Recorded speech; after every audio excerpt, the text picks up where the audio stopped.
অ মা চাহ কাপ দেচোন ঐ এতিয়া চাহ খাবলৈ ঘড়ীটোত কেইটা বাজিলে এবাৰ চাইছনে কেইটা বাজিলেনো 10:30 বাজিলে কি অ মা তই মোক ৰুমতে চাহ কাপ দি থৈ আহিবিচোন মোৰ ক্লাছ আছে মই যাওঁ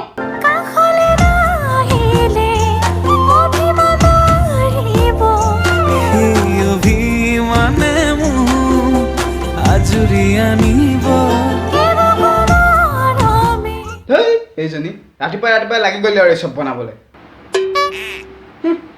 ৰাতিপুৱা তোৰ কাৰণেহে হৈছে মই আজি ৰাতিপুৱা 6টা বজাতে উঠিছোঁ ৰিলছ বনাবলৈ এতিয়া মোৰ কাৰণে দুপৰীয়া অ' মা মোক ভাত দিয়া বহুত বনাই ৰিলছ এতিয়া মোক মোবাইল দে মোৰ ক্লাছ আছে মোৰ ল মোক খালি সোনকালে ঘূৰাই দিবি ক্লাছ শেষ কৰি মোৰ ভিডিঅ' বনাবলৈ আছে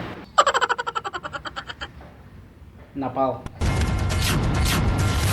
ঐ ফুলেশ্বৰী তোৰ যদি হৈ ভিডিঅ' সোপা বনাই হ'ল তেনেহ'লে গৈ পেলাই ৰুমটোকে ঝাৰু অকণ দেগেচোন যা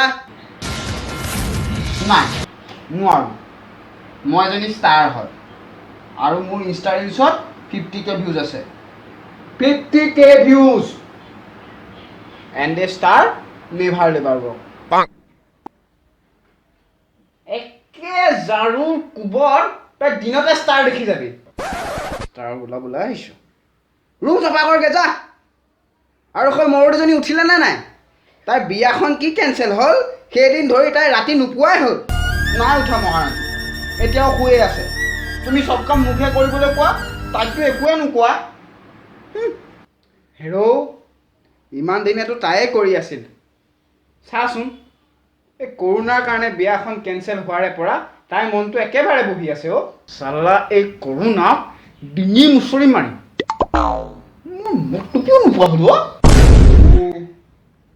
হেৰি অ' কৰোণাৰ ডিঙি পাছত মুচৰিব হে আগতে যাওকচোন গৈ পেলাই পাচলি কেইটামান লৈ আনক তম মানে মই মদ নাপালে ক'লৈকো যাবলৈ নাই কৈ দিব চুমি অ' চুমি অ' বৰ্তা ভালনে অঁ ভাল তোৰ ক কোন ইমান ৰাতিপুৱা ওলাইছোঁ চিঞৰিবলৈ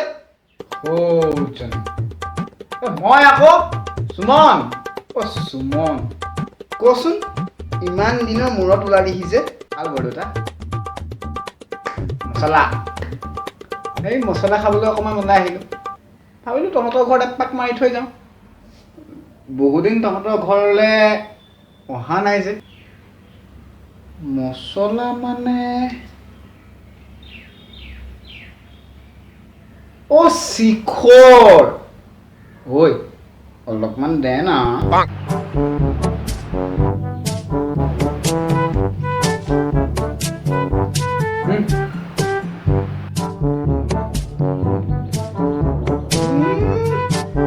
ৰাতিপুৱাই কাম নাই আৰু সেই সোপা খাবলৈ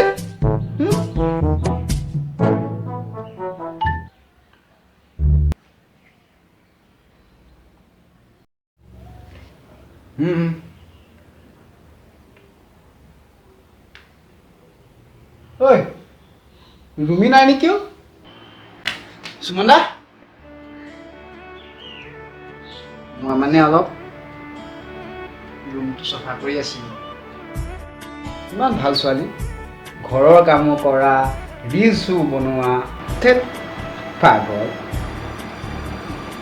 কেতিয়া আহিলা সুমন দা এই জাষ্ট আহি পালোঁ কেৱল তোমাৰ কাৰণে জানা এইটো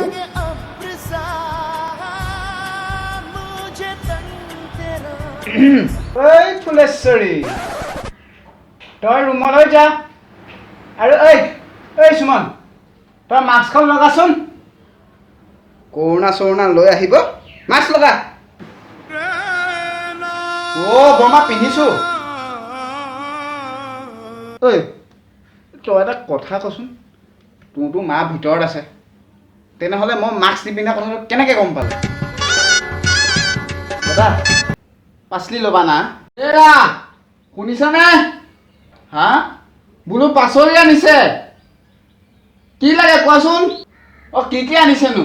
এই দাংবডি, গাজৰ, জিকা, ভেন্দি এইবিলাক আছে আৰু দে দাংবডি আৰু জিকা দুটামানকে বাছি দে দে তাকে দে কিমান দিব লাগিব? দি দেও দুইটাৰে 1 কেজি 1 কেজি।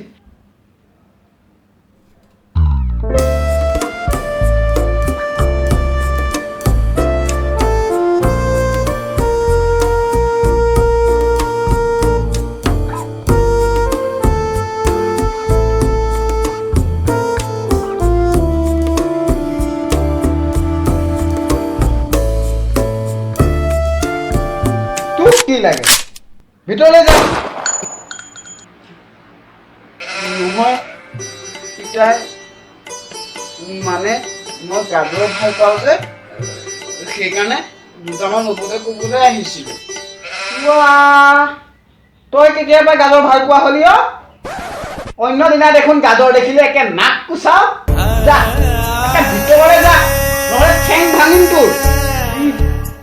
তাই গাজৰ খায় আজিৰ পৰা মই খালোহেঁতেন নহয় কিবা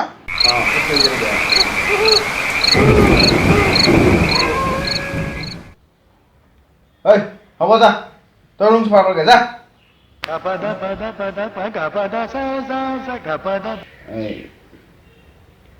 তোক কথা এটা সোধো বেয়া পাবি নেকি?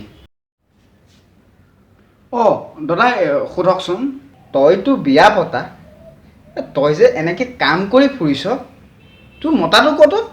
নাই আছে সি কাষৰ গাঁৱত বেচবাক গৈছে।